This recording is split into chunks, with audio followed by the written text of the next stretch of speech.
No, This it's is fine. fine. Yeah. It's fine. No, I have a Okay. light, which is why I look nice and lit. So. Okay. Aanchal and Siddharth are also ready. We can just, switch on the videos.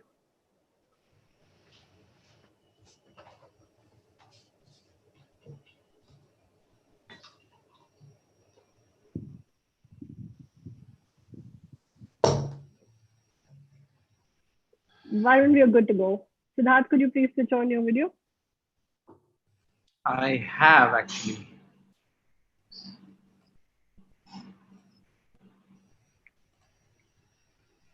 That's a new one. So while Sid's figuring out his... perfect. Yes, we have everybody here. Great. So yeah, let me kick things off today. Welcome everyone to Future Forward sessions with upGrad, along with LBB.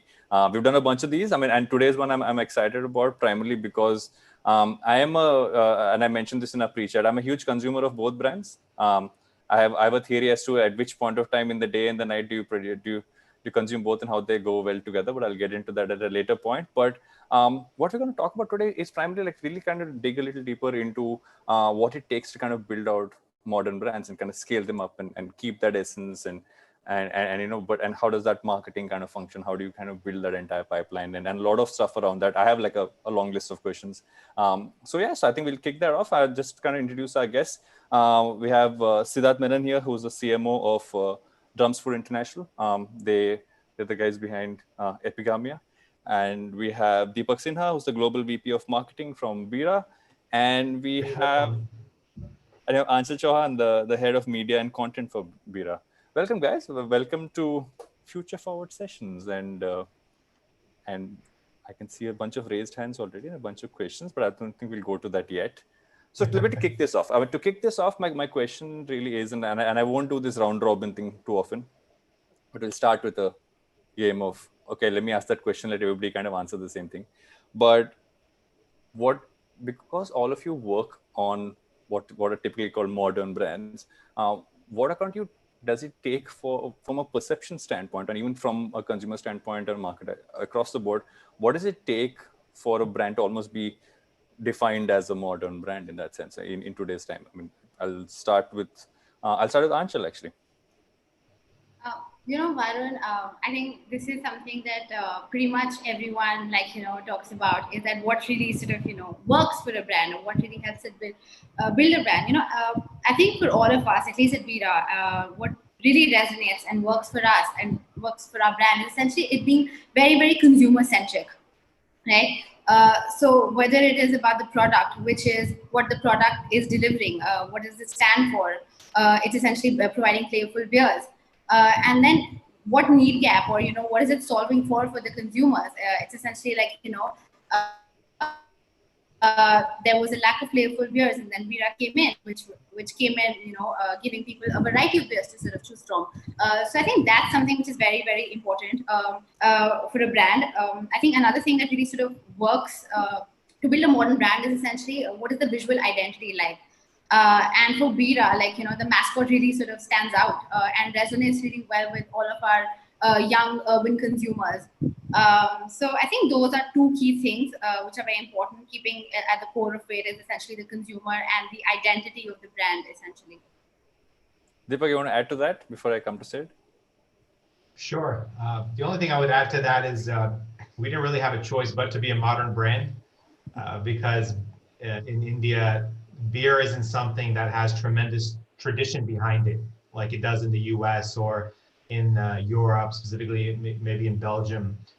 So everything we do has been modern, and we haven't really followed a template that's been handed down to us. So I think with that, everything we're doing is modern, and we like to refer to ourselves as refreshingly modern beers, but always rooted in our identity. So we like to use the tagline, "Imagine in India," no matter where we're serving our products. And so when it comes to you, how do you see how do you define it? What do you think makes it modern in the sense? The term's used a lot, so I thought I'll start. Yeah, with so that. let's sort of look at it from a consumer side. I mean, I completely agree with Aanchal and what Deepak said. But from a consumer side, the modern brand should basically be saying, "Wow, that's pretty cool," right? That's what you want the consumer to say. Now, that cool is essentially nuanced to the point of, "Hey, that's good imagery. Hey, that's a cool name. Hey, I've never heard of that before. Hey, that looks completely unique. I want to give it a shot." And I think what modern brands need to do is completely stand out from the clutter. And the clutter is the existing set of players, the existing set of language, the existing imagery. And that's what Bira's done, right? I mean, I mentioned this earlier that before knowing craft beer, I was caught on by the name of Bira and the imagery of Bira, right? And then I got onto craft beer, and I got into wheat beer, and I got into so much. So for me, just the imagery of Bira is modern. And I think it's whatever the consumer says, you want the consumer to say, "Hey, that's unique. Hey, that's pretty cool." I think that's really what defines the modern brand from a sort of consumer language. Just to kind of add, kind of almost have a follow-up to that, right? In the case of an epigamia, you also had a scenario where you're bringing in a brand which in India is perceived a certain way, because yogurt for us is dahi. And we were also trying to bring in something that was truly global in the sense that it was Greek yogurt. So when you're trying to define something like that, how do you kind of do that? Because you see a gap, and you see there's nobody playing in the market with that, but you also know that there's a lot of education to go with that. So how did you kind of approach that part of it? Yeah, so I think one of the so while that's what I said was the consumer, I think I want to allude to the point that Deepak made about being rooted in that sense. I think one of the core psychographics of at least the larger part of India is that we are restless, but we are super rooted. So we are perpetual seekers. We want new things. We want new experiences. But you know what? If it has got some level of familiarity, we'll jump onto it. And I think for us, we were, for us, it was pretty easy. I mean, we didn't have to educate people about dahi, yogurt. They knew it. We just tell them it's tastier and it's healthier. And a lot of, I mentioned this to you, a lot of consumers, when I spoke to them, I'm like, "Hey, why are you consuming my product? Are you consuming because it's got 8 grams of protein? Are you consuming because it's got the grease training process? I'm giving it super tasty." And it's like, "Sid, what are you talking about? It's dahi." You know what?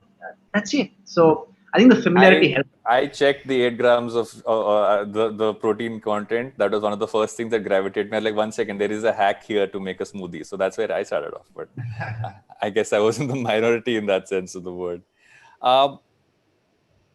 Deepak, you guys also had a gap in the sense that beer in India was traditionally lager, right? And you guys started off with something which was wheat, and also and India is a very large, strong beer base, right? Because people want to have a quick fix and kind of head off, and not necessarily sit and have a beer kind of thing. So, how much of the kind of aligning your strategy on, let's say, digital to sales was really about the fact that you also had to educate, but yet also had to kind of push that in a certain way? Yeah, so you're right. I mean, globally, lager is the biggest category. In India, like you mentioned, high alcohol beers have been dominating the marketplace, and still till this day dominate the marketplace. I would say about 80 to 85%. So when it comes to launching a new product, like we did 5 years ago, we really wanted to differentiate amongst the competition. And our flagship very quickly became our BR91 White, which is a low bitterness wheat beer. So I think just having that different product in the marketplace, which was very refreshing and which had a very refreshing identity, and also appealed to maybe even the non-beer drinker, and someone that was looking for something different, wasn't necessarily looking to drink what their fathers drank. I think that caught on pretty quickly. And you're right, when it comes to lager, it is very hard to differentiate. I'm sure similar to plain yogurt for Sid. Some of the flavors really help him differentiate his product line. So I think when it comes to lager or plain yogurt, you're going to find an uphill battle. You have to really tie into the maybe functional in Sid's case, but in our case, more of the emotional marketing to be able to differentiate. Just kind of adding on to that, so Aanchal, if I had to ask you about the content aspect, right? How large a role, especially with considering also India has many restrictions on alcohol marketing, right? So obviously content is a large part of what you end up having to do. how does that kind of play into the mix? I mean, how do you kind of focus on that? What kind of are almost like, these are things you definitely have to do, these are things that have really worked? If you had to kind of put those down, what would those be? Arun, I think I'll be honest, we don't really have like a rule book that we really follow by. For us, I think content is literally like an icebreaker with our consumer, to keep like, basically in simple terms. Also, anything that is shareable and Instagrammable sort of is content. Which, and we see a lot of that. Like, while there is a lot of focus, which is, how do we want to represent the brand, right? It needs to sort of come across as, young, vibrant, which in itself does sort of portray itself in the packaging. Few key things that we usually focus on would be telling people about, what the different beers are. Because, like, at the end of the day, we're talking about like Epigami, and Siddharth also said, yeah, it's dahi, right? While it has 8% protein or whatever. So while yes, it is beer, and lagers are like the most sort of popular form of beer in our country. So it's important for us from a content perspective to educate our consumers, right? So building content around about the beers is something which is important. To give you a lager example only, like Deepak mentioned, like, evoking that sort of emotional connect. So it's not about just having a lager. It's about, probably creating that imagery of that blonde summer lager that Bira has, that visual imagery with someone sitting on a beach and enjoying that chilled beer, is automatically transporting you into the summer state of mind. So a lot of the content for us is around essentially building, cues around what each of the variants stand for. And definitely everything that the consumers create is something that we really pick on and sort of, like evolve with time. Like, we see a certain trend happening with consumers and that's how they perceive a particular brand. Sure, we take that route and then we can definitely work, like, and then that sort of becomes part of our content approach then. Siddharth, what I actually want to ask you is that what for you was, at least in the initial stages, what was the couple of things that kind of made the brand scale up, right? In just like people, in terms of just kind of knowing about it, just that entire perception being built out. What were those? I mean, at least the initial stages of the first couple of years. What would you say would be points when that kind of scaled up? Yeah, so I had the easiest marketing job in the world where I didn't have to worry about media mix and where to catch the consumer. I had an X number of stores, and at the end of the day, my core was to get people to taste the product. So the only thing I was spending money on is sampling. Literally, that's all we were doing. And because our product was built on taste being the foremost, we just wanted people to get a taste of the product. So be it in the store, people are running a marathon, we just pass on a yogurt. So that was the way we sort of built our business, which is very local. But every year we sort of push the needle on awareness as well. So I think the first couple of years, we did a bit of local advertising to build our distribution. We also did high impact stuff like sponsor a web series where we were organic within the story.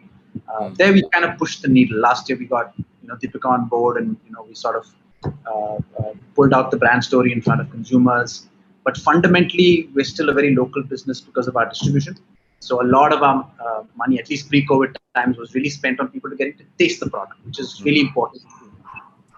Yeah, you make an interesting point in terms of distribution, right? Because I think many times what we forget is with digital, it's also about, okay, where can I find it, or how soon can it be delivered, or where near where I am can I go purchase it. How much of that was a major pain point to cover, even from a marketing standpoint? I'm guessing it's still a pain point from time to time, but it's kind of had to add to what you just said. How much was that an aspect of it? Yeah, it's a huge pain point. We're not an iPhone. We are a small little cup that's part of the larger aggregated grocery basket. So, while consumers, I can tell them on digital that, hey, guess what, Greek yogurt, but by the time they go and buy, there's a huge lag. So it doesn't necessarily convert into sales. So that used to always be a problem, which is why most of our spends were localized. Go to the store, there's a consumer there, the shopper there, get them to taste the product, and do a little bit of digital to sort of push the needle on awareness. But fundamentally drag it back with getting them to taste the product and saying, hey, take it home and consume it. That's how we sort of built it. Now it's a little easier with e-commerce players playing a much bigger role. We have our own D2C platform. So the lag between awareness and trial, as long as you get the right piece of communication through, you can build trials a lot more easier through your platform or e-commerce. Deepak, actually, I want to ask this. if you look at the initial couple of years, but you also there was this upswing that happened, and I kind of remember during the period when everybody started drinking Bira all the time is when that kind of happens.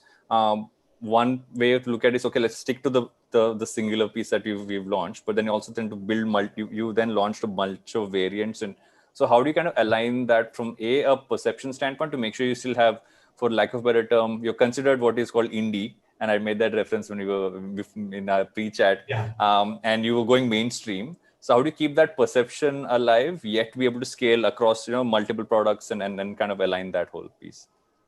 Sure.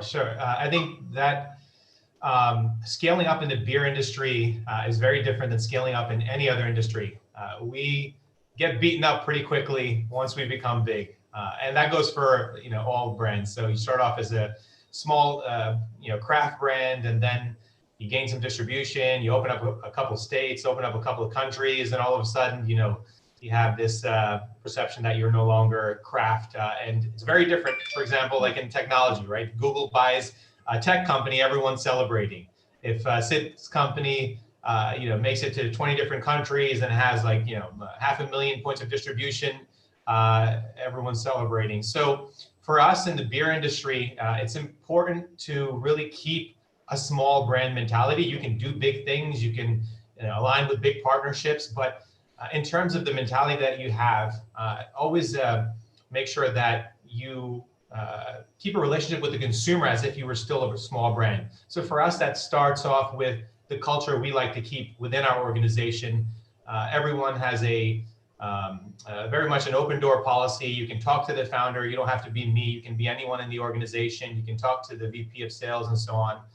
And that really keeps the culture very much that startup sort of environment. And that then really translates to the way we work with our consumers. So we're always experimenting within the organization. We're experimenting with our beers, and being creative and playful keeps us young as an organization, and also helps us, preserve that essence that we've had, when we first started.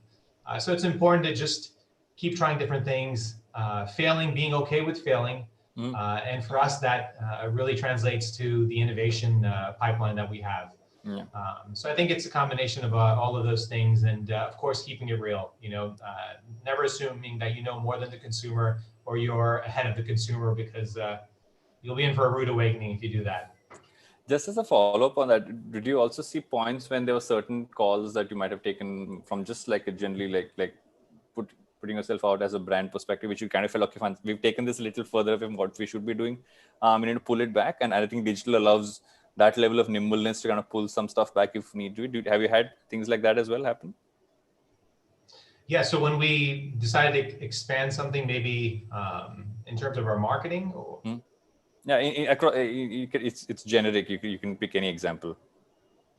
Sure. Yeah, I think the current climate has really forced us to think about our business and find those efficiencies, whether it's with our distribution, so our front end business, looking at how well each of our products are doing in the different markets, and maybe scaling back and discontinuing certain products because we want to just make sure we focus on the products that make sense for that particular consumer in that particular market. So over the past couple of months, we have rationalized a lot when it comes to our distribution, when it comes to our marketing. We've spent very little when it comes to media over the past couple of months. And what that really has taught us is to put everything under a microscope and understand what is actually working for us, and for us, we learned that it's a simple equation. People, product, and process are performing the best organically. And that is a great learning because it brings everything 360, right? When you first start a company, you don't have tremendous amounts of money to spend on marketing, on activations, on media. And it was a good sort of full circle that we've made. So now we know when we're ready to spend, we have a formula that works for us, and we have the right products in the right markets. Aanchal, actually, there's been a question on my mind, which I definitely want to get your POV on, which is the fact that the alcohol business, alco-bev business, has always been perceptively, the target audience has always been men, right? Very weirdly enough, whenever I hear this, is that while you'll have teams which will have women, who will market it or put it out. But generally, the target audience has been men in India, right? And that's a deep hole to go into in terms of why that is, and we all know the reasons for that. But from your perspective, because for me, Bira has always been that like I've seen more women drink Bira than I have seen them drink other beers that were predominantly around. What for you was that part work? And also, was there a lens that was there from generally how you guys are putting stuff out there, which kind of brought that in, or was that more organic in that sense? I think Varun, you're right about that. Just from my own personal experience as well, I sort of got introduced or got pulled into beer with Bira, right, 5 years ago. So that is true. You would see more women, and in fact, but as a brand, like we're consciously investing, or a lot of our consumer bet is on the women and the female drinking audience. Yeah. Just certain trends that we've been seeing over the last couple of years, like you rightly mentioned, that the mix of beer consumers is slowly diversifying. The women consumers are slowly growing at a much faster pace than the male consumers.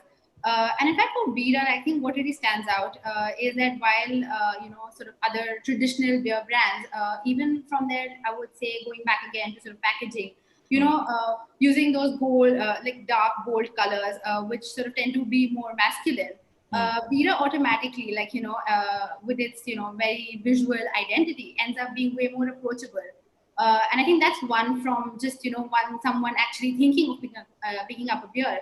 And the second thing I think that really works for the brand is also like the variety of beers, right? So for women, they would probably associate beer with like it being bitter tasting, and that's where like wheat in fact is. And I think there are we have like verbatim sort of feedback from a lot of our women consumers, and in fact even online we get a lot of queries from women when white goes out of stock anywhere. So clearly there's a great love for white amongst the females. And then obviously there is the low calorie light, which where people are like, okay, so beer gives you a beer belly. But so I think just having the beer being very, very approachable and having beers which appeal to the taste of women, I think automatically becomes something that people, more and more women are picking, as their sort of beer of choice. Yeah. That makes sense, right? Because also what I've continued to see is the fact that there's been this shift over the last couple of years in just generally about alcohol, and it's not no longer just, let's say, vodka that's focused, but beer has become finally a gender balanced one. I mean, maybe not strong beers, but that's a different conversation altogether. Siddharth, I actually want to ask you this because you mentioned sampling sometime back, and I know that sampling is a huge part of how we want to do this. I know this as individually because I know for a fact that whenever I do order something off your platform, I end up always getting some sample to try, and I've ended up buying them again the next time. When you look at that strategy, how does sampling really play into how you launch newer things, right? And what is that kind of in terms of just like how you use it as a strategy? Because I think that's a very interesting way to kind of push out newer variants, etc. Yeah, I think for us, sampling was super important. Pre-COVID times, I was available in about 12,000 stores. We had promoters. We, could get people to taste the product. We used to get instant feedback whether the product tasted good or bad, and we could then take quick calls and changing, pulling out products and so on and so forth. But I think the COVID situation is such that sampling is no longer a liberty that we have. It's not something that you can continue to do in stores. I think now that the trick in most food companies and the most stress point for most food companies is how do I get my consumers to taste the product? My traditional stores where I used to have these people taste my product or the events, no one's going to do that anymore. So, therefore, our playbook has just been thrown out of the window. And when we launched one of our products in was it, I think, May or June, which was a plant-based yogurt, we don't know what to do. We said, we got to get people to taste the product and tell us how it is. And at that same point in time, we launched our D2C platform. So we said, let's do one thing. Digital works well on new news. Digital works well on FOMO. Digital works well because people are always browsing and discovering. And you know what? Let's just launch a pre-order of yogurts. Never in the history of the world has anyone pre-ordered yogurts, right? We said, let's just say, we're going to launch yogurt in 2 weeks from now. You want it? Pre-order it. And within 2 days, we got 1,000 pre-orders. We had to stop. We said, okay, we can't produce that is the most intensive FOMO for yogurt that I've ever heard of. Yeah. So so we were super proud of it. We called it the Project Tesla internally. But of course, we weren't delivering it in 2 years. We were delivering it in 2 weeks. Yeah. But yeah, it just got the initial 1,000 consumers, and the initial 1,000 consumers gave us instant feedback. Right? We mailed them. They said, "Hey, great product," or you know what, we think we could do this, we could do that, and you know we could just it gave us the confidence to sort of drive it. And then, of course, now that we've got a set of people on the platform, on the D2C platform that we have, so we've just like we sent you some, you know, of our latest milks that we launched. I was one amongst the 1,000, by the way. I got that FOMO. I did it. It's like I'm admitting it. Yeah. So you know, it was fun to do, and it was very eye-opening for us that you know there are a set of people who are willing to try completely new products. Get them early. They'll give you quick feedback as well.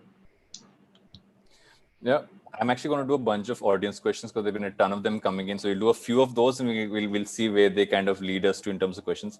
I'm going to start with one of the most they're two interesting ones which are directly for each of your brands. I'm going to start with Deepak. Deepak, this guy has, is he anonymous? No, he's not. Akash has a question. Why are most beer brands, why do they relate themselves to animals? From Bira to Simba to Kingfisher to Carlsberg. Why are all beer mascots animals? I don't have an answer for that. I'm guessing you and Aanchal should give answers. Yeah, I think it's a good question. Probably because people love animals, and depending on what animal you choose, that probably will determine how successful you are as a brand. So we chose the monkey, and for us, the monkey is one of the most playful animals out there. And we consider ourselves a very playful brand. The monkey's always experimenting, trying different things. Yeah. Monkey also, in some way, shape, or form, reminds you of India to some extent. It was the first animal with opposing thumbs. So when we thought of our brand we're thinking about a mascot, we wanted to pick something that was playful and creative and experimental, and the monkey literally jumped out at us, and we knew that was the right mascot for us.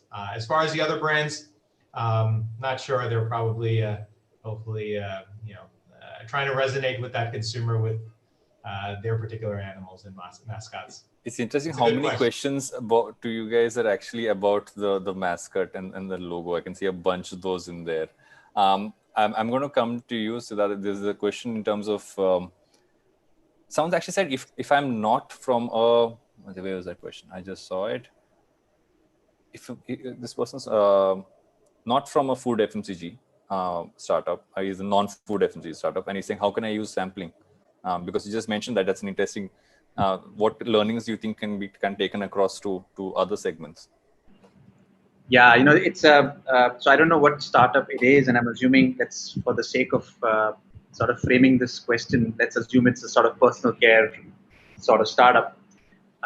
That's a tricky one, because the concept of sampling is that if there is a moment of truth that you can deliver with sampling, then do sampling. So for us, it is about taste. So yes, we do sample our flavored yogurts, but we don't sample our plain yogurts because there is really no moment of truth, right? Oh, this is dahi. I'm not going to buy it just because it's dahi, but it's flavored dahi. Oh, I'm getting the taste of mango. So sampling has to deliver a moment of truth, right? Or dispel a certain notion. Now, when it comes to personal care, if you're driven by efficacy, then you need to play out efficacy more on communication. You need to talk a lot more. You need to have a lot more reason to believe. And sampling can only be a point of fact that there is credibility in the product and you're actually available in the store and you're willing to give consumer an opportunity to see and feel the product. Yeah. So personal care is not so much about moment of truth because you normally don't get a moment of truth when you use a shampoo.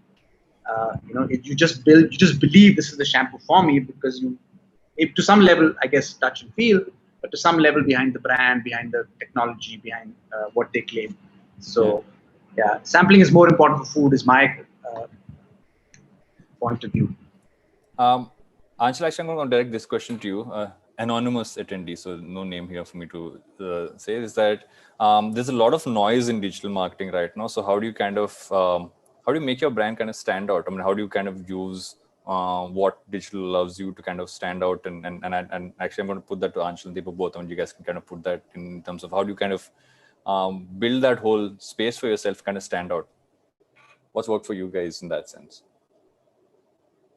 No, it's true. I think what's important for the brand actually is to essentially be true to itself, right?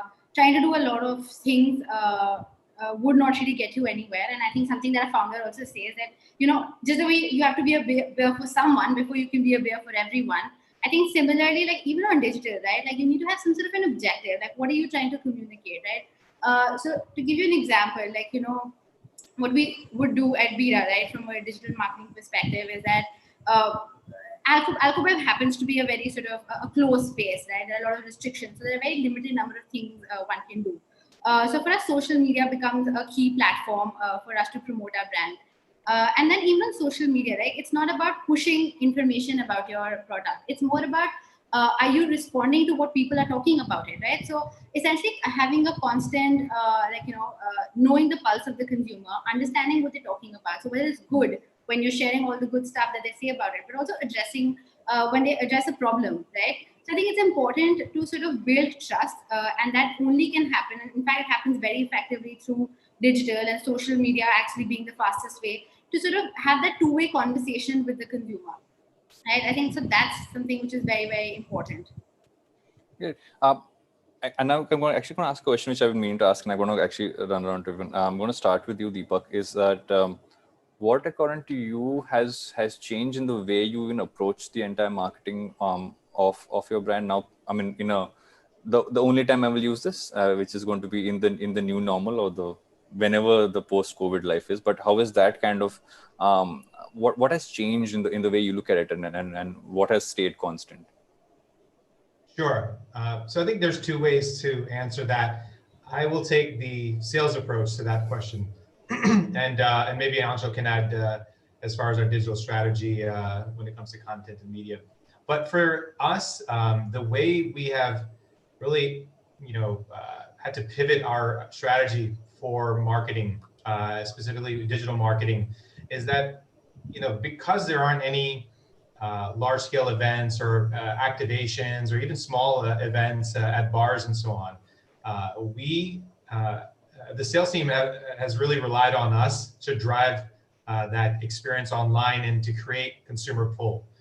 We don't have the luxury of sampling at the moment. We don't have the luxury of, pulling people together and driving volume and so on. So what we've had to do is really work with the sales team and convince them by changing our strategy and changing our entire outlook that our marketing strategy, specifically digital strategy, is very much linked to their plan. So what we did was we started off with our sales forecast for the next year and for the next 5 years, looking at our volume numbers. And then from there, we determined how many people do we actually need to reach to be able to drive that level of volume.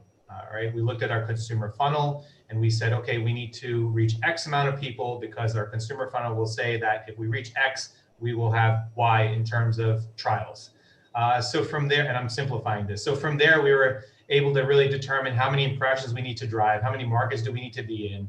And then we started then determining how, what platforms make sense for us, how much money do we need. And we presented that to the sales team. And that linkage between our plan and their plan really reassured them that we are spending all of our dollars wisely, and we're not, necessarily, we were essentially walking in lockstep with them. So I think the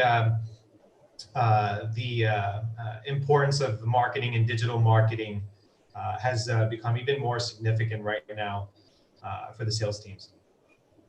Aanchal, you want to add anything to that? That's exactly what we've been doing. And in fact, from a content approach, with experiences completely sort of gone out now and may not start. It's about shifting that experience online, right? So if you were hosting events offline, how can you bring that experience online? But you're doing Instagram sessions, or you're getting special people from the industry, talking about the beer, whatever. Right? So a lot of the content strategy also has been around how do you pull that. Definitely e-commerce opening up has become important, that how do we get our brand listed on a Swiggy or a Zomato in whichever market you're available in. And then also just, finding ways and means of with during the lockdown, while beer was like, completely out of stock, nobody could go pick it up. I think the moment the lockdown opened up, the only thing that people wanted to know is how to get to buy a beer, right? So using like our sort of digital assets and using, all of our content in guiding people in terms of where they could actually, get the beer. So principally driving sales through all of the initiatives during this time. So that same question to you in terms of just generally what has changed. Obviously, there was the earlier part you spoke about how you approached a launch, but in general, what has kind of? Yeah, no, so it's interesting. I think the fundamentals remain the same. Still awareness, consideration, trial, loyalty, all that stuff. But the parameters have changed, right? We have moved from being a product company, which is epigamia, yogurts and spreads and so on and so forth, to being a product and platform company, where now we have our own platform. And the way the consideration set for platform, you suddenly think of the consumer experience being completely different. So from telling me that the consumer wants 8 grams of protein, and that's a conversation that we used to have internally, to now saying, consumer wants delivery in 24 hours. So you're sort of managing these two platforms, and that sort of changes to some level your commercial strategy, and how you sort of drive. How do consumers come onto the platform? How many do you want to stay on the platform? How do you do cross-platform? How do you chase them? It's a very different world for us. Fundamentals remain the same, but the parameters have changed. And that's sort of the way for us in that sense. So that being said, from a communication and an innovation standpoint, not much has changed. Our innovation platform is always driven by multiple functional platforms, but giving you wholesome and great tasting products across those platforms, which were relevant pre-COVID, are probably more relevant post-COVID. Has that also changed the kind of people you would has anything changed into the kind of people you would hire into your teams? I mean, have you seen that there's a shift of the kind of people who will now, let's say, occupy different positions across marketing teams, especially in brands like yours? Have you seen that as well?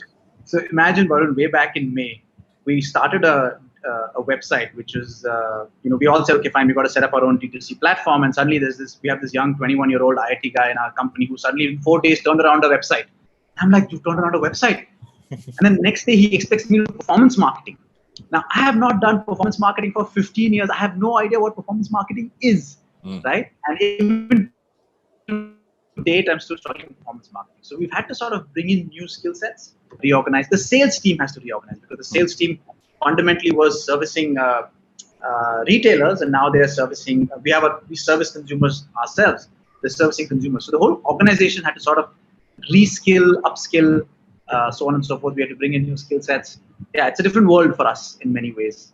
And of course, the trick is we haven't let go of the old world. That's still there, right? Yeah. So it's just an addition. Have you guys seen changes as well in that sense? Aanchal, actually, I'll ask you this question. Maybe Deepak can add on to that. Aanchal? Yeah. I'm saying that have you also kind of looked at the kind of people who are part of your teams as well differently now because of the kind of changes happening, just generally about what COVID's brought in, but also in generally how marketing is kind of moved to being predominantly digital, but also has many other legs to it. And like you said, like the fact that there is options now to kind of sell across e-com, etc. How has that kind of changed the kind of teams you would generally have? I think COVID has just sort of impacted everybody to become like, everyone has to sort of think on their feet, fine, and especially as marketers, right, with budget cuts and, having sort of business taken a hit. It's important, how can you come up with cost-effective solutions or no to low cost-effective solutions. And just like, coming up with more, especially from, I would say, like the content perspective, it's about how fast can you generate ideas and be topical and relevant, right? Because there is just so much happening. People are spending so much more time on their phones and, on all of these handles. So how can you be relevant and keep catering to that sort of demand so that, you don't get lost in the process. So I think pretty much the team has been working around that. And I'm sure like Deepak would add to that. Yeah, I would definitely add to that. I would say you have to be insanely resilient if you choose to work for our company and for our team. Very entrepreneurial, like Aanchal mentioned. We're constantly coming up with new ideas. It's a very fast-paced environment. alcohol industry is not easy in India. It's very much fragmented. I always say you never know who's going to wake up on what side of the bed and pass what law. So you have to be very agile when it comes to this industry. So for me, I think the agility, the entrepreneurial spirit, also being very passionate about, the industry, and of course, beer are three main ingredients to a pedigree that will allow you to survive in the company. So we have a lot of kind of murky waters ahead of us. And that was the case before COVID, but now it's even more, I guess, challenging, so to speak. So I think as long as you have those, characteristics, then we can teach you everything else. So there's actually a question from Vibhav here, which I think is a great follow-up to what you just said, Deepak. He's like, post Bira kind of stepping into the market and scaling up, there've been a host of brands which are in the similar space that are kind of come up. So how have you had to change things from a marketing standpoint, team standpoint, just generally how you do things to kind of make sure that, because the competition was no longer the established players, because you are the established player now. How do you kind of change stuff around with that happening? Plus, obviously, there is also craft and there is everything else, but also like a lot of other brands in like which were newer beer brands that kind of came in. Yeah. So as far as changing things, it's probably not so much changing things, but actually sticking to our secret sauce, which has worked for us, which is doing things differently. And constantly experimenting, as I said earlier, and being okay with things not working out. Whether we launch a couple of new beers at our tap room in Bangalore and they, completely fall flat, no one likes them, it's okay, as long as we're innovating and trying new things. So that has been always a part of our DNA from the start. And I think as long as we stick to that secret sauce, we should be okay and stay true to our essence. And also that will allow us to continue to remain agile and be able to function in today's climate. So yeah, there's a question here which I actually wanted to ask you. I thought it'd be interesting for you, which is the fact that how important is it for you to have your own distribution channel, especially if you're moving to moving to a D2C model to a large extent? Does distribution, you owning that entire supply chain become, and also that becoming core to how you even plan and look at how you market it, how you're completing that entire user journey, right? How important does that become? Sorry, Varun, is your question how important is the D2C channel in our? No, owning your own distribution channel. Yeah. So I think for us, owning our own distribution was very important at a very early stage when we started off. I think when we started off the brand about 5 years back, our product is a zero preservative chilled product, short shelf life. And in India, we realized that people understand frozen, they don't understand chilled. Chilled means you got to keep it under a certain degree of temperature. And what we saw in retail stores was that, and these are stores essentially not used to stocking chill stock. I mean, they kept Cokes and Pepsi, which they could switch off the fridges at night and come back and switch it on, which you can't do for short shelf life chilled products. So we've gone through and apart from that, even the back end value chain of having middlemen who can have the right infrastructure to keep your product chilled, factories and the trucks and so on and so forth. So we had to own the entire supply chain. So in the top 5 markets in the country, we own pretty much the entire supply chain, right from production to a truck that actually delivers to our depot, to the sales guy taking an order, to finally delivering to the store or to the consumer. Once we sort of fixed that playbook and we understood how to sort of build a cold chain distribution, we're taking that same playbook at the model and going to other towns, and there we're going with third-party middlemen and so on and so forth. So it was very, very important for us to own the last mile delivery. Even today, when we set up our own D2C platform and we looked at delivery partners who could actually service to consumers a chill product, we did not find many. Or for that matter, keeping our high bar, we were a little shaky. Say, what? Let's not do this. We know how to do it. So let's just do it and let's just give it to consumers from our own sort of depots. And yeah, we're a little finicky about it. We don't want to let go of it yet. But it's a playbook that we're sort of very proud about. But that does reduce. I just want to add to that because I share some pain on chilled products. My first week into this market in India, I rode with a sales rep and he explained how the retailers would shut the electricity off at night. Exactly what Sid described to me. And I'm like, excuse me? He's like, yeah, people will shut the electricity off at night. I'm like, it's summertime, you know? He's like, yeah, to preserve electricity. And I was like, I couldn't believe it because, you know, you're turning the electricity on, you chill the fridges, and then it goes back down to being blazing hot at night. And you do this every single day. So the quality, of course, gets questioned. You know, I'm coming from the US market where you have chilled refrigeration trucks. One truck will not travel more than 4 hours to deliver product from point A to point B. Over here, you can have beer on a truck for days. So I share that pain with Sid.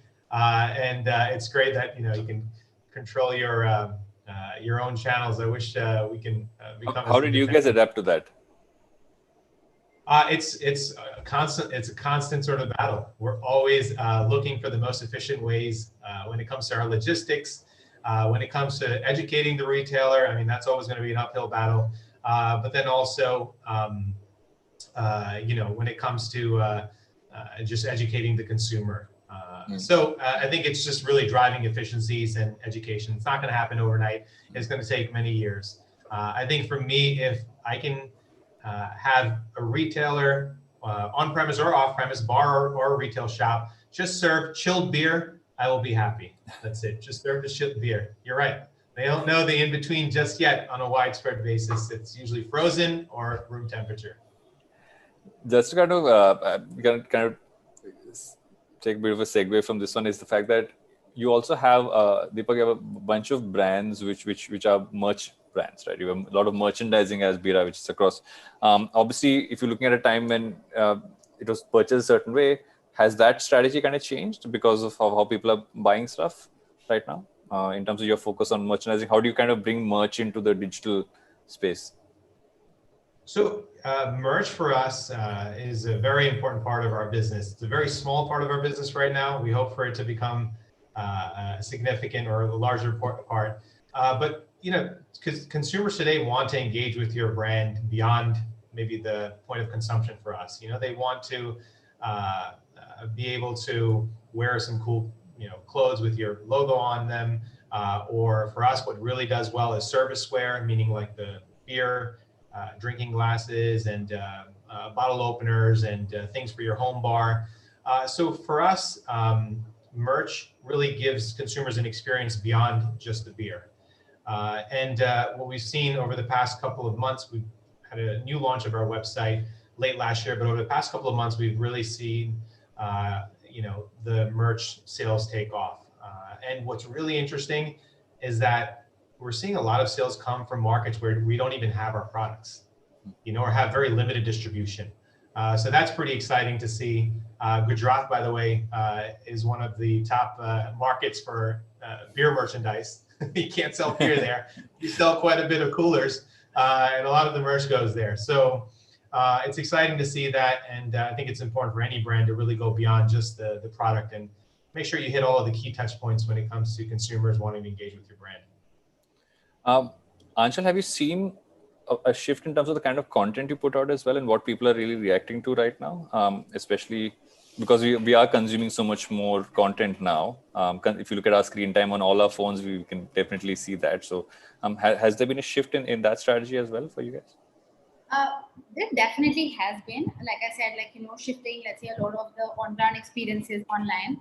And like, you know, while we were discussing merchandise also with increasingly, like, you know, people staying indoors, a lot of home consumption is going to happen. So a lot of content, you know, around all of our, let's say, you know, glasses and bottle openers and all the home sort of bar accessories also become really popular.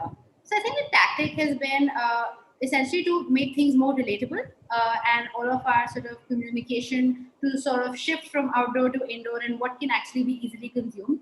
And again, things which are, again, we're not a very serious brand, so we wouldn't, you know, be doing like anything which is very serious or require somebody to spend too much time. So it's very lighthearted, but again, very, very relevant to the times that we are in today, essentially.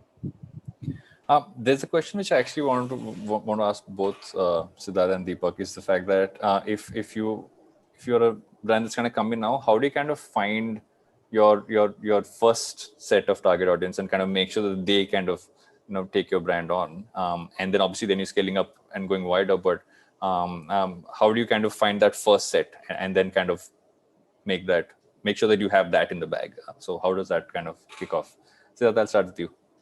I was hoping to start with Deepak. Okay, I'll start with Deepak. Fine. No. I'll try and give it a shot, Deepak. No, that's a tough one. But I think fundamentally, you got to understand what problem you're solving for the consumer, and who's that consumer who will adapt the product first. Yeah. And it'll be great if that consumer has a strong word of mouth as well. But let's start with saying that this is the problem I'm solving. This is where my consumer literally is or does go, and that's where it is. And that's, for us, that was it. I mean, for us, Greek yogurt was completely new. We said we need to be in retail because that's where the consumer shops for grocery. It would have been easy to set up a D2C platform and sell there, but I think being in a grocery outlet adds a lot of credibility. And being in an outlet like a Nature's Basket or a food hall renders it that much more credibility because you get early adopters there. You get people who are looking to get new products there. And I think that's really where we started off in that sense. If you're a cosmetic player, e-commerce is a great place to start because people can discover you. If you have a proposition that's a long tail proposition, but a future growing proposition, that's a great place to start. So get that going, and I think it's identifying where the consumer is and where does the consumer shop and being there. Deepak, you want to add to that? Yeah, I think Sid nailed it when he said, what problem are you trying to solve? And the problem we were trying to solve was that there were just boring beers in the marketplace. They were boring. Nothing was exciting. The branding, was whatever.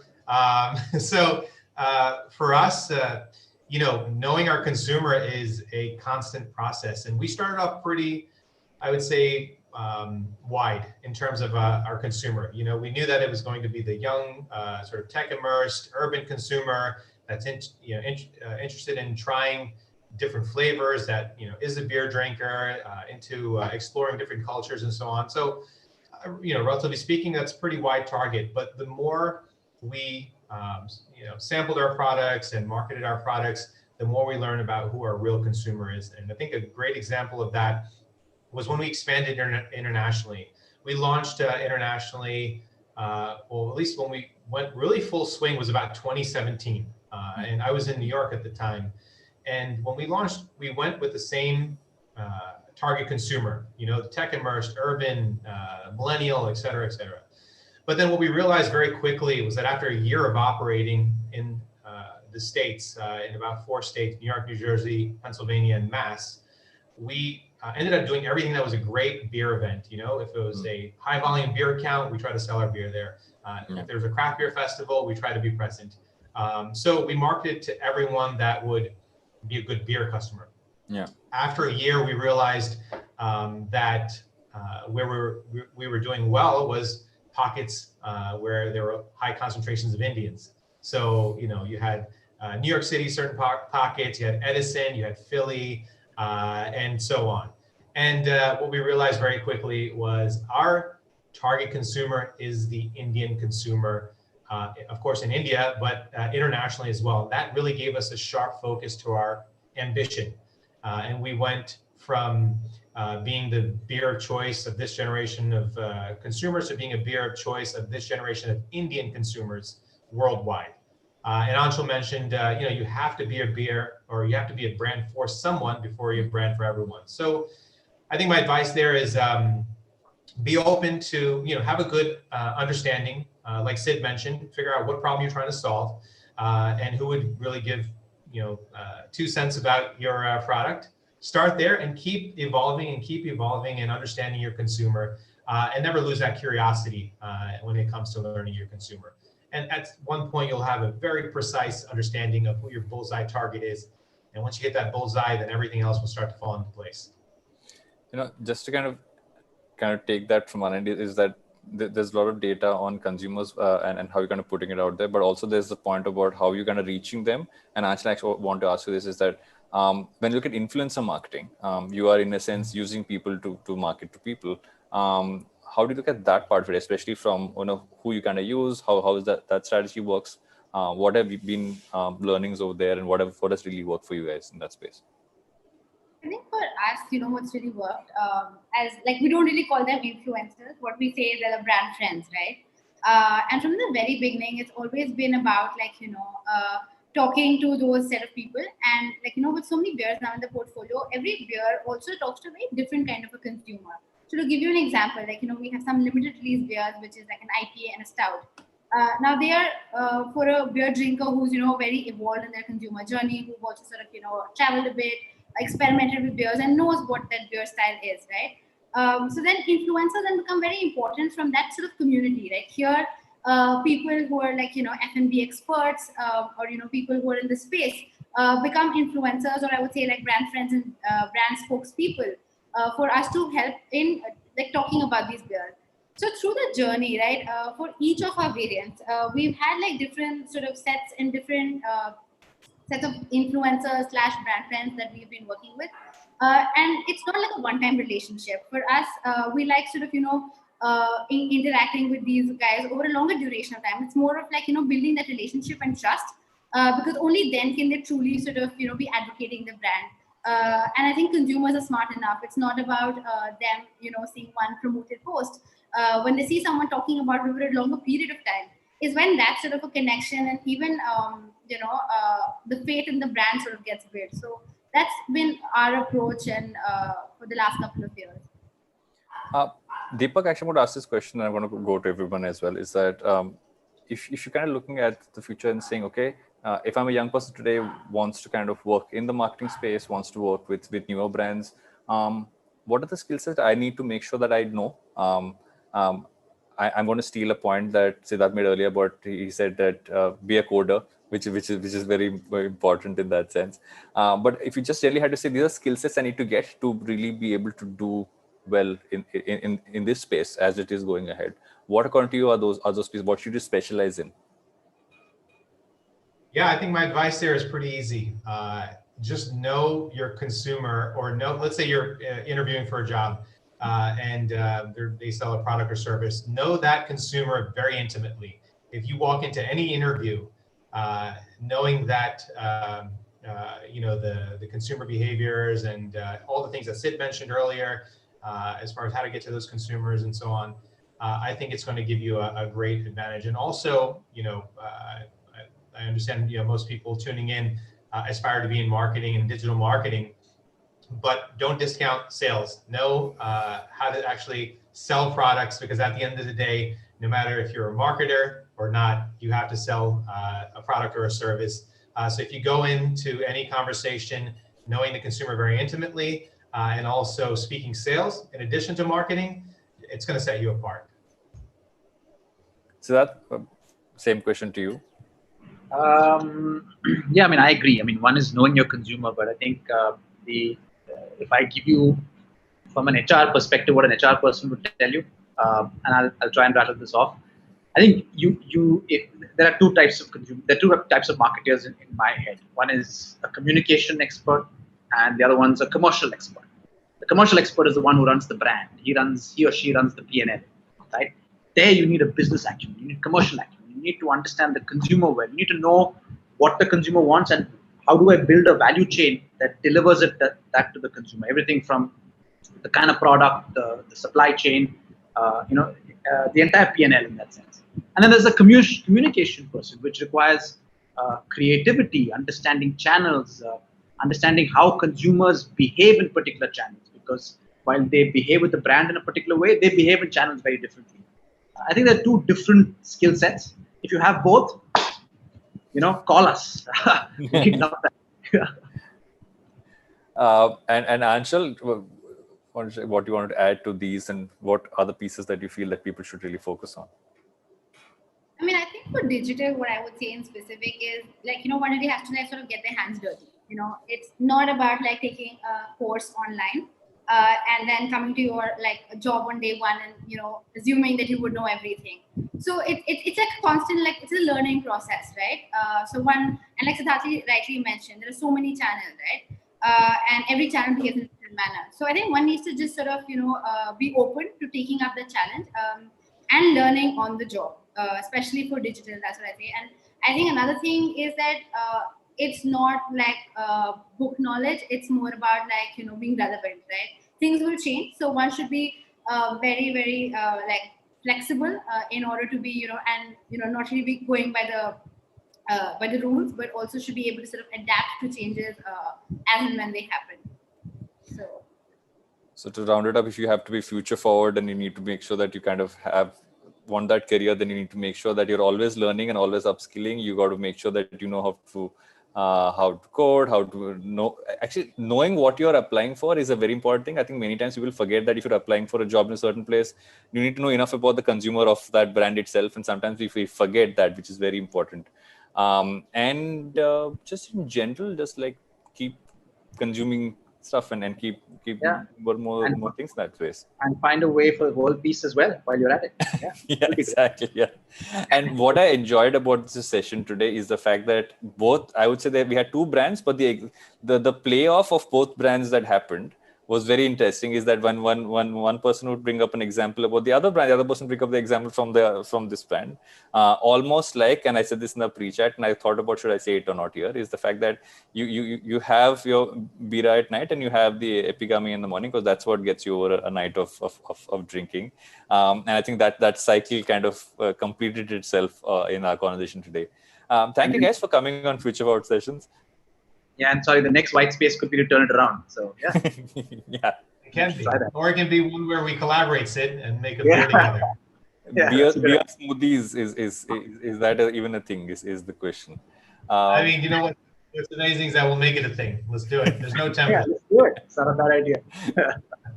Yes, so on beer smoothies, we're going to end this off. Thank you, Varun, for kind of for logging in and listening, and thank you guys for all your insights. And yeah, so and if you want to upskill, you want to kind of build out any of these skill set across what you want to do, head over to upGrad's website. There's a bunch of stuff over there which you can kind of courses you can take to kind of upskill yourself. It'll make you more relevant for the future ahead. Even if you are in the middle of your career, you should definitely go and upskill. So go check that out and be back next Thursday for another Future Forward session. Awesome. Thanks, Varun. Thanks, Deepak. Thanks, Aanchal. Thanks, guys. See you guys. Bye-bye. Thank you very much. Thanks, guys. Bye-bye. Thanks.